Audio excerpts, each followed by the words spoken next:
Welcome to this Excel tutorial on the ODDF yield function. This financial function calculates the yield of a security that has an odd or irregular first coupon period. It is commonly used by bond analysts when the first coupon period differs from the standard schedule.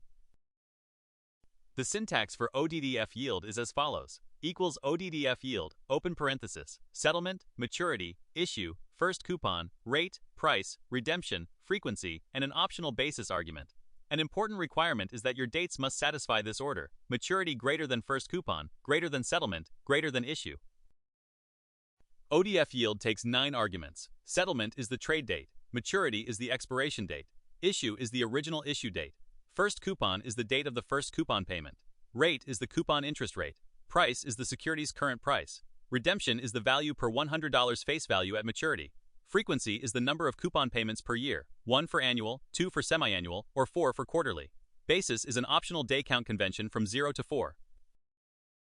Let's walk through an example. We have a bond with settlement date November 11, 2008, maturity date March 1, 2021, issue date October 15, 2008, and first coupon date March 1, 2009. The coupon rate is 5.75%, and the current price is $84.5. With redemption at 100, semi-annual frequency, and basis 0, we enter the ODDFYIELD formula referencing these cell values. The function returns 7.72%. This is the annual yield for this bond, taking into account that its first coupon period is irregular. The yield is higher than the coupon rate of 5.75% because the bond is trading at a discount, priced at $84.5 against a $100 face value. ODDFYIELD can return 2 types of errors. A value error occurs when any date argument is not a valid date.